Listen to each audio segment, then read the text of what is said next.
We weren't about to talk about wet puss, bro. No, we were. In Iron Lungs. Is it ready? You're the person watching.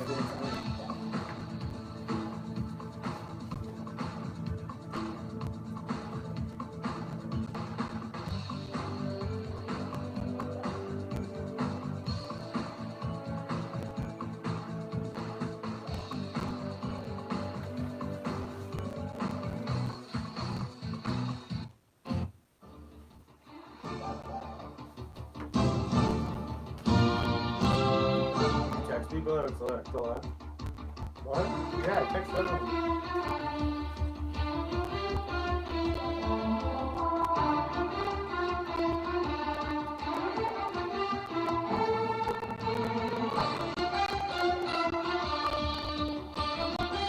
Everyone's back.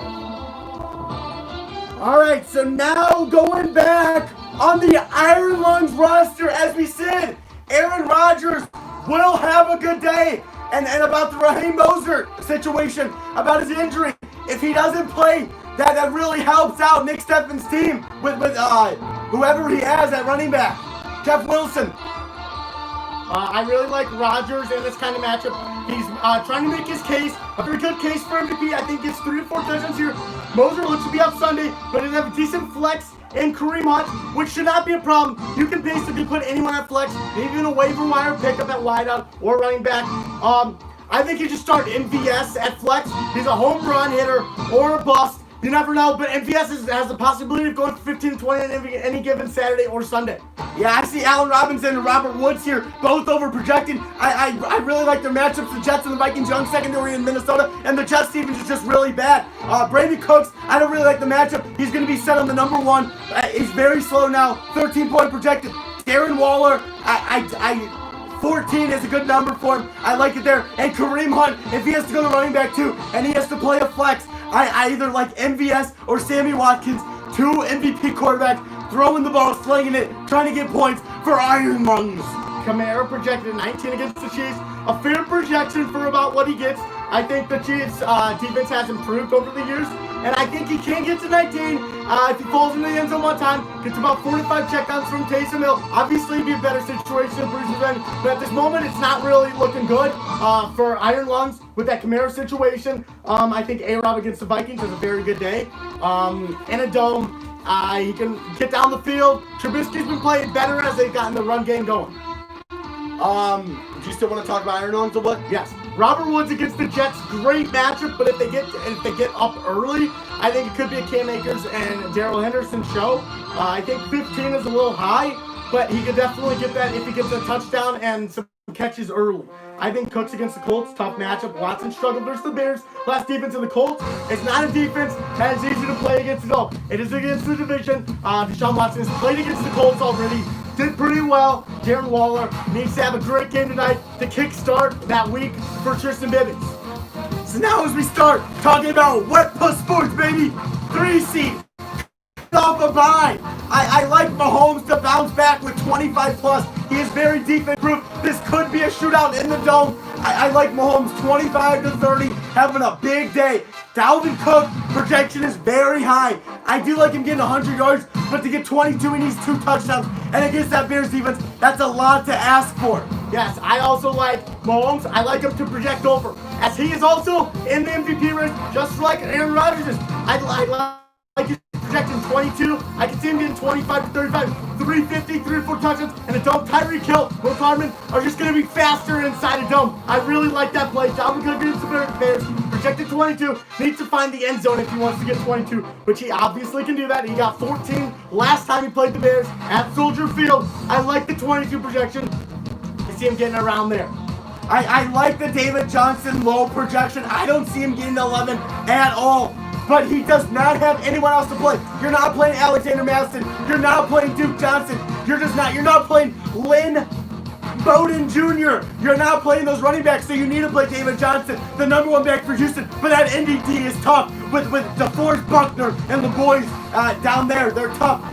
DJ Moore, I don't like his projection either. Jair Alexander, all the other Carolina Panthers wideouts love their projections, just not DJ Moore here. As we are just hearing in the live stream, Hunter Henry has scored a touchdown that is going to help Herbert and help Henry, and that is going to fuck Chase Spellman. Fuck you, Chase Spellman. Back to Wet Puss. D-Hop has had a hit or miss kind of season. He's been good some games, bad some games. Last week at 20, I think he stays right on track. Kyler Murray, I got to get him the ball in good situations. I think D-Hop can get at least 20 in this kind of situation. Been very inconsistent, but I think they get back on track, and he follows up what he's supposed to be.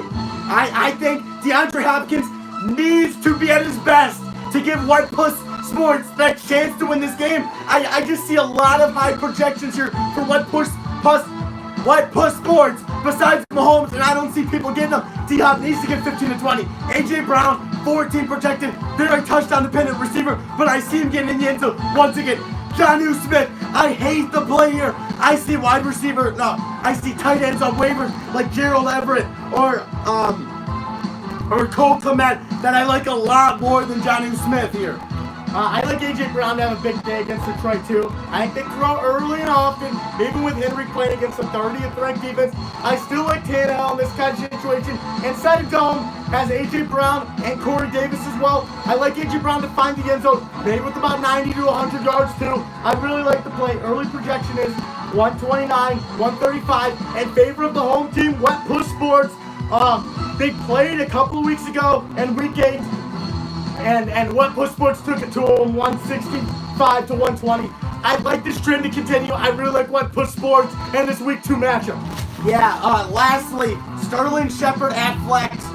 I like the play out of anyone on his bench. I wouldn't start Tim Patrick. I wouldn't start Rashard Higgins. I like the play there. He's an okay play, especially Sunday night against Cleveland. You always have a good chance. And yes, I do like Wet Puss Sports taking this one home in a close battle where home field decides it. 120-117, Wet Puss. Now over to Zebo Island at Cincinnati Gamblers. Cincinnati Gamblers have the 1 seed the entire year. Lost 2 straight games at the end of the year. COD Cheaters took over the number 1 spot. Lamar Jackson coming off a bye, coming off of a 2-game stretch, playing like an MVP level. He's playing a horrible Jacksonville defense. I think he keeps it going. I think he projects for 21.82. I think he gets that as he's playing at a great level. Aaron Jones projected 16.9. I think that is extremely high. I don't think Aaron Jones finds the end zone. I don't even think he gets 60, 70 yards on the ground. I think all the touches at the goal line are going to Devontae Adams, NVS, Robert Tonyan, anyone. Rodgers going for that MVP. He wants 50 touchdowns. They're not running it to any goal line backs. Yeah, I like Lamar Jackson in this play right here a lot. 21.8, basically 22 points. He got well over that with 35 points last week. The Lamar trade for, who was it? Kyler Murray? The Lamar trade for Kyler Murray is proving to be great. Pat is home. Zebo is here. And it's a great move. And Aaron Jones, I like the under here. Matthew, come in. Claypool has a lot going his way. He's playing Cincinnati on Monday night. I think it's a very good play. Honestly, I think he overprojects at 10.4. Cincinnati's not a very good defense. Yell at them until Boston isn't going to yell at them. Yo, Beffy, come in. It is? It is.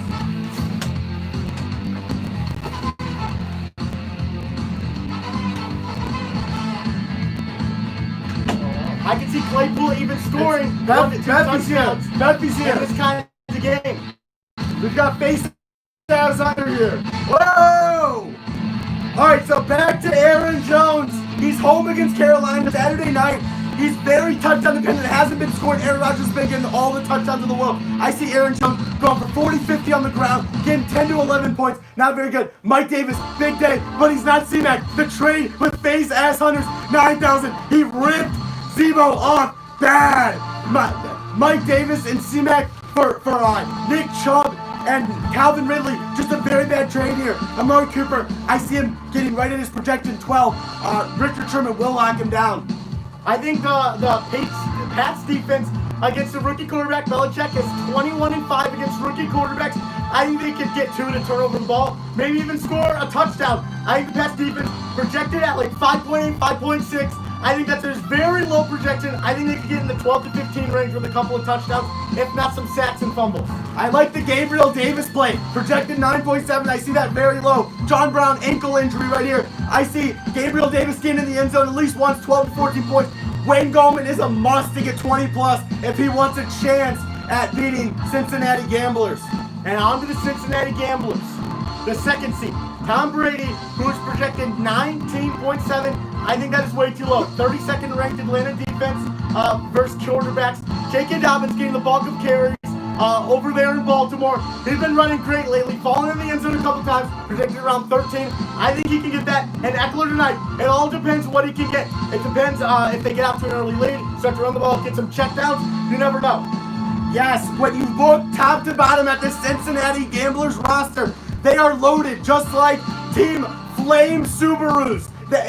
Top to bottom, they've got players. I like them, but they're not talked about. Like Shane Spellman. Shane Spellman's getting all the talks because he has cheated the league. He cheated waivers, not like the Cincinnati Gamblers. He played it real, and people are sleeping on this man. Tom Brady, I love the projection. 19.7 at Atlanta, the worst pass defense in the NFL. I think he hits that over for sure. J.K. Dobbins, he's been running real well. I see him getting 13.6, if not more. Devontae Adams gets at least 20 to 30 in this kind of situation as Rodgers is trying to go for the MVP. He's gotten a touchdown in 8 straight games. I see that trend continuing. I can see him going for 2 or 3 touchdowns even in this kind of game where Aaron Rodgers is really trying to win the MVP. Is Miles Sanders back? I think he might be back. He's playing a very bad Arizona defense, and it hurts if he can keep this game close. They can hand it off to Miles Sanders, get about 15 carries. Falls in the end zone, easily gets that 15 projection. I really like this Austin Eckler projection. He's the best player on this field by far, and I think 19.6 is high, but it is very doable. Devontae Adams, you can pencil down 20 every single game. He's Michael Thomas of last year, if not better. Tyler Lockett, very low projection. DK Metcalf will take the number 1. I see Lockett having the big day. Curtis Samuel, also, he's not going to be guarded by Jair Alexander. I see Curtis Samuel going over. I see TJ Hawkinson going over. I see Miles Sanders at least getting the projection. I see Cincinnati Gamblers running away with this one bright and early. 150 to 120. Not a very close game. The early projection is 143.9 to 123. I don't think home field will play much of a difference in this ballgame. I think the Cincinnati Gamblers can get out to a lead, hold the lead, and run away with this thing as well. The Cincinnati Gamblers also beat Tebow back in week 6, and I think that trend continues. And that's it. That's it, boys.